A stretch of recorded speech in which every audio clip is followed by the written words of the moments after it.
Hi, I'm Mary and welcome to my channel. Today we're going to do a project that is just a little bit different. We're going to use acrylic paints today and we're going to paint a beautiful yellow Forsythia. Now, to prepare for this video, I did a couple paintings for myself to see, what works, what doesn't work.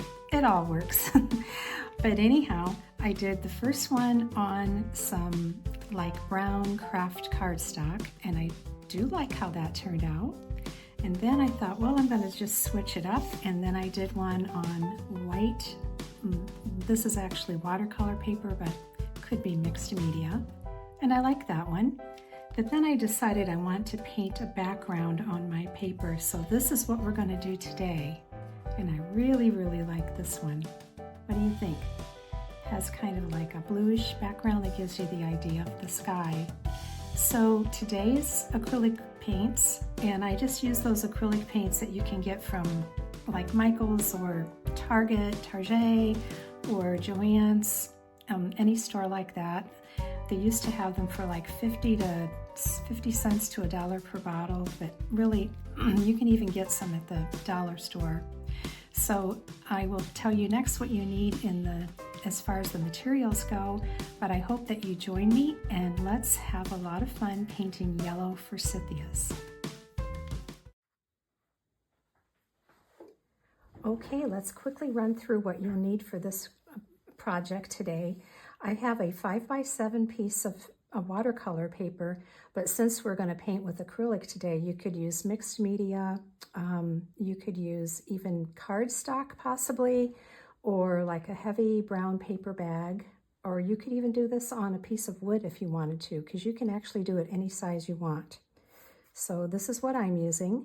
I've got some paper towel, I've got a paper plate that I'm going to put my paint onto, I've got some fresh water, I've got an assortment of yellow, green, brown, black, and a creamy color.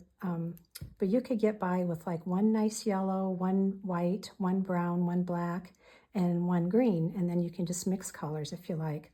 And then I thought what I would do for this time around is, because I've already painted this a couple times, but I thought I would try something different, and I'm going to put a blue background on this, and then we'll paint the Forsythia over it.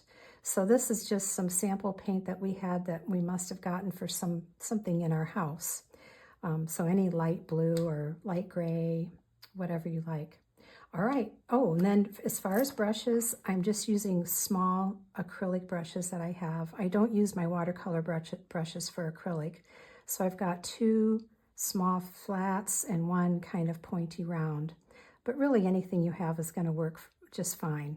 Okay, so gather up everything and let's get started. So the first thing that we're going to do is paint this background, and we're going to just do it quick and easy. It doesn't need to be anything fancy. I just thought it would be fun, and this is optional, but I just thought it would be fun to see how it works with the background. And I just chose this. This is kind of like what I would call a Wedgwood blue, but you could take a blue that you have and add some white to it, or you could do, like I said, a gray or some blue and green. The only thing is you don't want it to be too busy, because then your Forsythia won't stand out. And it doesn't have to be completely solid, but I'm just going over it a little bit here, and that should do it fine. Spread the paint out. Okay, so I'm going to real quickly dry this before we get on with the Forsythia. Alrighty, so I'll be right back with you. This is nice and dry now, and I noticed that the tape wanted to pull up when I dried it, so I had to put it back down and tell it to behave. So I poured out some black and brown paint on my paper plate, and I'm going to just dab into each one of them. And the first thing we're going to do is we're going to draw the branch for the Forsythia. Just kind of and it doesn't need to be straight in the middle. It can just be kind of meandering. So I'm going to start over here. And you can vary. I'm using the sort of the pointy brush one, but it's a round pointy brush. but depending upon how much pressure you put on it determines the width of the line, how thick it is. So I try to vary it up because branches aren't all the same width and size. And we're just gonna, weeping willows just kind of meander, especially as they get older and bigger. They flop all over, and I love them because they are like truly one of the first signs of spring. We have them starting to bloom here in Tennessee now. And we'll just do a little like that. And in the end, we'll go back and add a little bit more to our branches. This is just to give us a foundation for our leaves and our flowers. And definitely you don't need to be perfect in any way, because branches are just irregular and a little bit crazy. A little bit like my hair looks like this sometimes. And maybe we'll make this fill up this space just a little bit more. Something like that. Okay, so we'll let that dry and then I'll be back.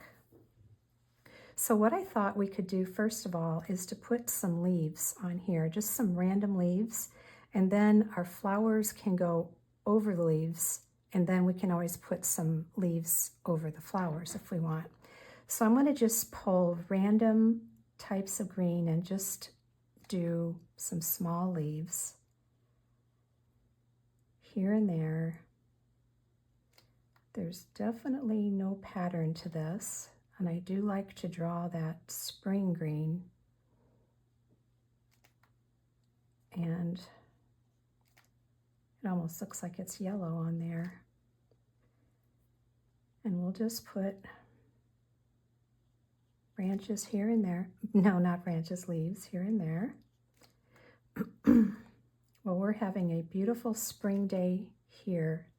It's probably in the middle 70s, and the sun is shining, and the Forsythias are blooming.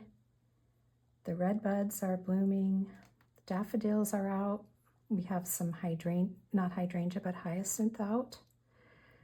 And everything is very spring-like and feels fresh.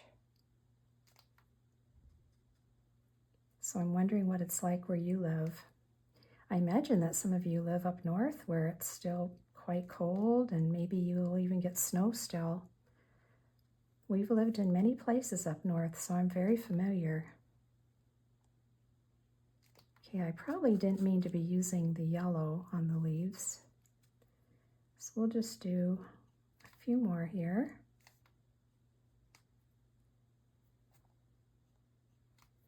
Just kind of mindlessly, and it's relaxing, just mindlessly paint some leaves.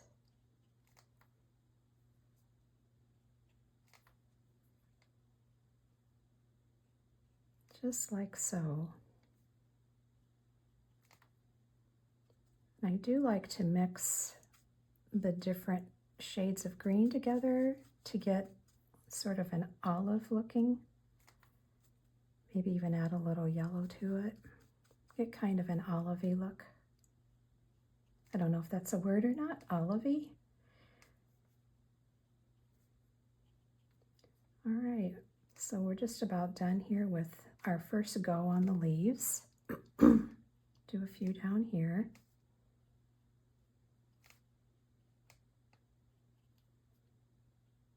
I think that's good for starters, so I'll rinse out my brush and dry this, and then we'll be back and ready to do the Forsythia flowers. While I was drying the leaves, I had a good idea, and it's a little bit too late for me to do it here, but maybe if you haven't started, you could try it, and that would be to do the blue background and then to add a few really wispy clouds back here.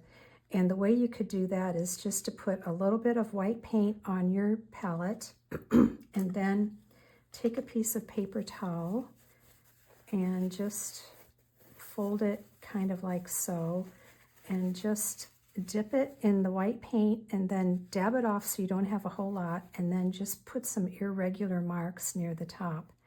And I think you'll find that that makes some pretty fluffy, nice white clouds. Anyhow, that was just an afterthought. So now it's time for painting our Forsythia flowers. And these are going to just be abstract, playful, whimsical, not scientific or realistic necessarily. So I've got my bright yellow, I've got kind of an orangey yellow, I've got an off-white, and I'm going to just vary between these different colors. And I'm going to make some of the flowers kind of big, probably bigger than they would be in real life. And then I'm going to make some small. So I'm using my little flat acrylic brush, and I'm going to just put down kind of like sort of like that. I think they actually have 4 petals, but we'll pretend that one of the petals there is hidden. And sometimes you won't see, but just,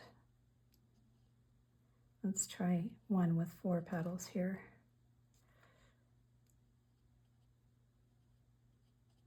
Kind of like that.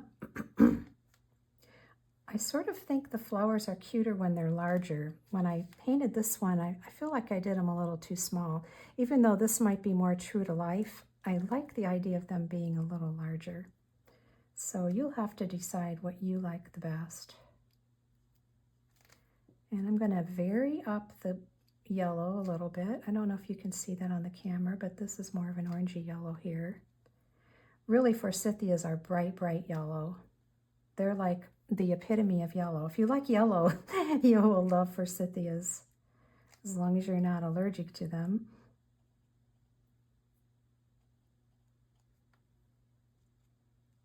So we're just going to go, I like to just go back and forth in the painting instead of linear, like starting in one corner and finishing in the next. How about you? Do you like to paint all over the place? Sometimes we'll just do some ideas of the flowers, you know? And then I like to add some white in. This is really not pure white. It's like a creamy white. It's called Vanilla Ice Cream. And this is just one of those little craft paints. I used to get these for like sometimes even 50 cents. I think now they may cost more, but they last a very long time. And I found that you really need to be diligent about shaking them up when you get them out. Today, when I put my paint out, I wasn't so good about shaking them up as much as I should, and so you get a sort of a watery consistency, and that does not work well. It doesn't look well, it doesn't work well, so give your paints a good shake. I like to paint with acrylic paint sometimes. I especially like it because I like to decorate our porch, and watercolor doesn't work so great out there. So I use acrylic paints. How about you? Do you like to mix up the kind of paints that you use?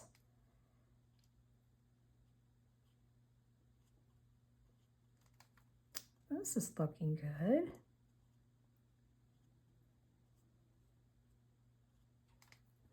Nothing's perfect.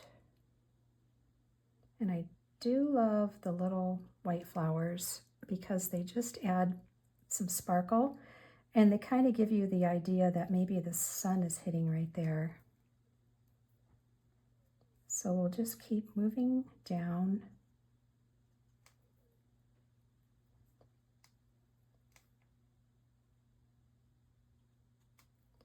And then I'm going to add in just some random little flowers here and there. Just the hint of a flower.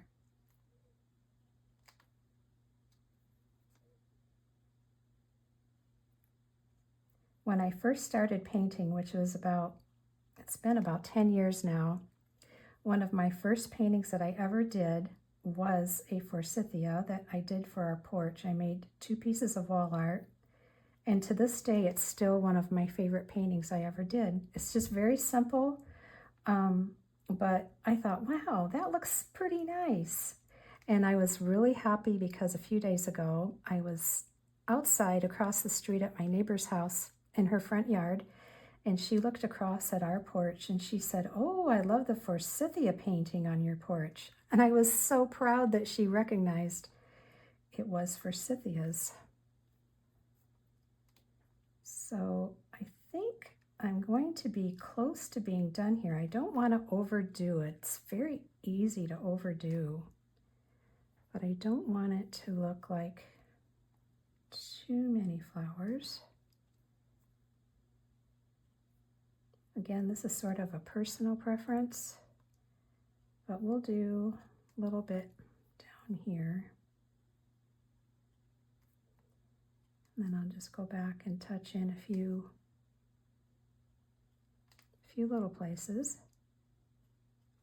And then the most fun part is we're going to dry this, and then we get to take the tape off. And I think this would make a really cute little painting to put on the wall. It'd also make a beautiful greeting card.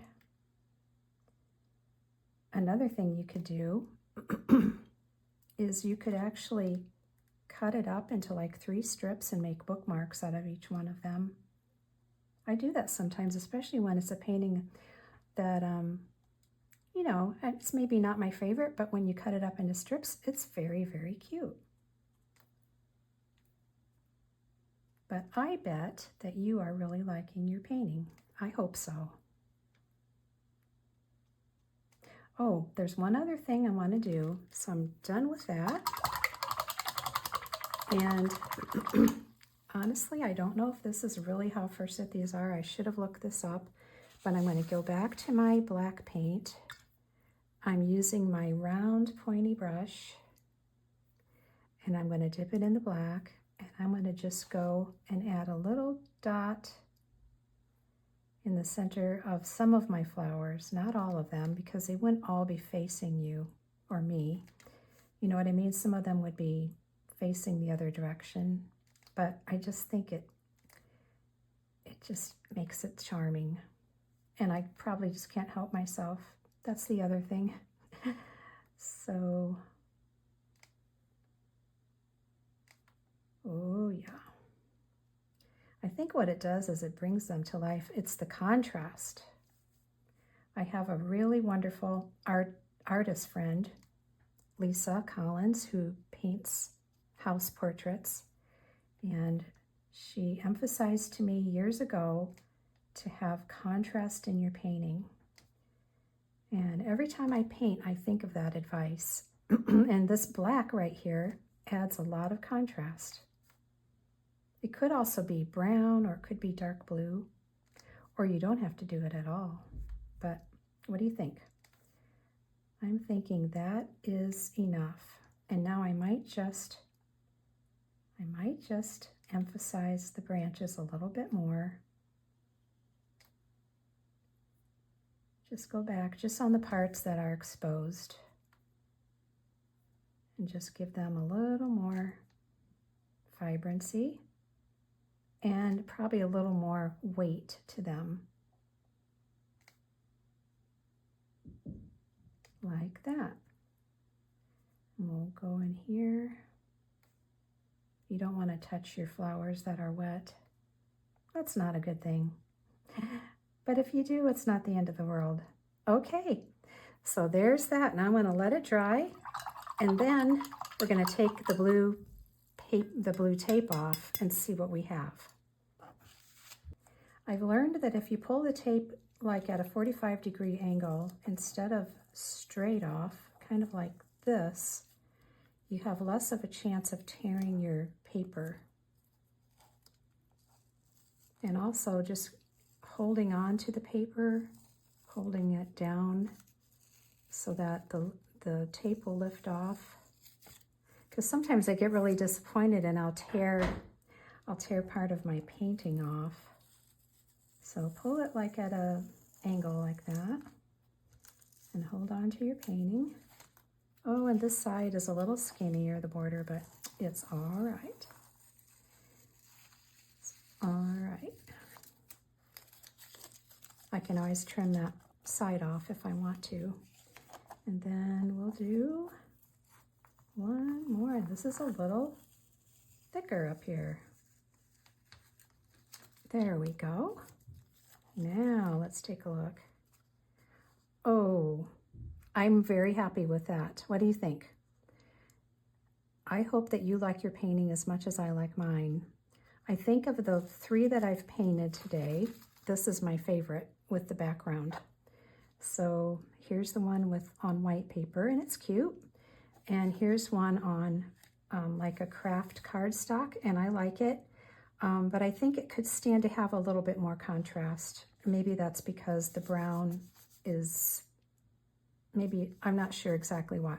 But I do really like this. I would definitely send this to someone. And this too, it's cute.